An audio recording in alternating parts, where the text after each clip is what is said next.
suis Ginette Langevin et je souffre depuis 1990 d'une forme aiguë d'hypersensibilité aux molécules chimiques des parfums et fragrances.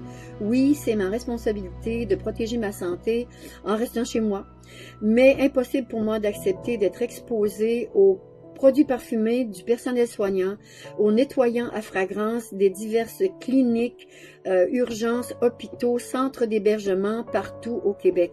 Ce n'est pas normal que ma santé et celle des gens comme moi soient compromises dans un milieu de soins de santé, vous en conviendrez. Ça fait plusieurs années que je me bats pour que cette équation produits parfumés et santé cesse dans ma région. Avec la promesse inutile de l'UNSPQ chaque année de la publication d'un rapport pertinent qui ne vient jamais. Messieurs Legault, Monsieur Dubé, Monsieur Arruda, Madame Blais, il y a beaucoup de détresse en ce moment dans notre groupe de femmes touchées par ce problème. Ayez le même leadership proactif que vous avez eu depuis un an et la même compassion envers nous que celle que vous accordez au groupe vivant des défis de discrimination. N'attendez pas la fin de cette interminable saga de la COVID, car ça commence à être urgent pour les plus fragilisés d'entre nous. Nous attendons de vous maintenant une politique formelle, une directive formelle dans tous les instituts de soins de santé et d'hébergement au Québec. Merci.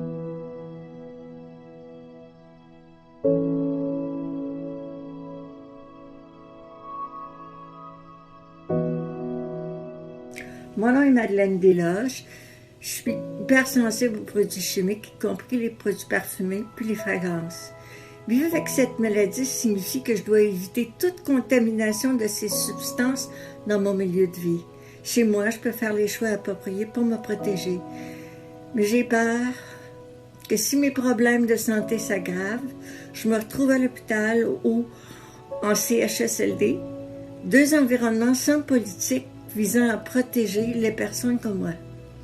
Monsieur Legault, Madame Blais, Monsieur Dubé, il est grand temps d'avoir une politique provinciale de soins sans parfum ni fragrance qui s'applique à tous les lieux de soins de santé au Québec.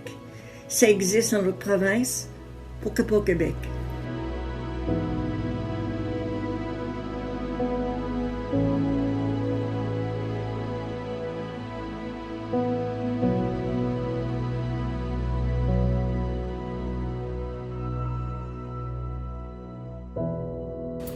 Bonjour, mon nom est Anne Pelletier et je suis hypersensible aux molécules parfumées. Cela a débuté dans ma vingtaine et ne fait qu'empirer depuis. Maintenant, lorsque je dois tolérer les parfums et les molécules parfumées, cela devient intolérable. Ma respiration devient superficielle, j'ai des étourdissements et j'ai mal à la tête.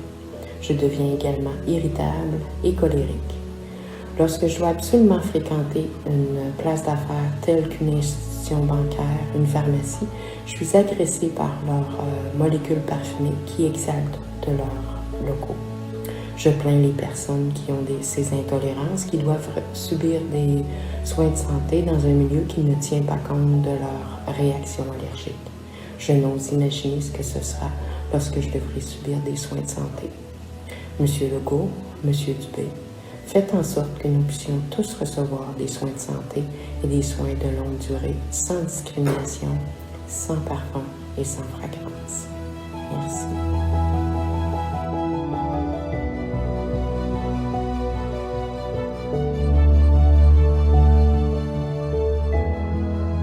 Mon nom est Muriel Letourneau. Je suis atteinte d'hypersensibilité environnementale aux produits chimiques multiples, en particulier aux molécules parfumées.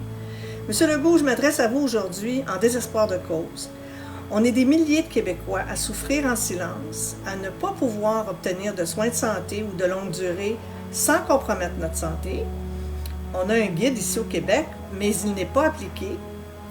Et nous vous demandons de faire en sorte qu'il y ait des directives claires, précises, afin que tous les soins de santé et de longue durée soient sans parfum ni fragrance.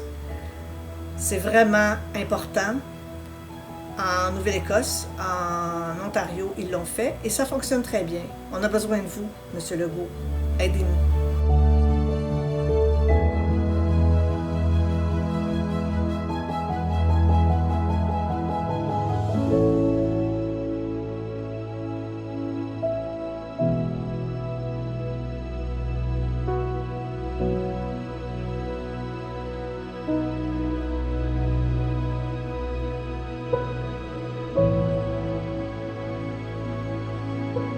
Thank you.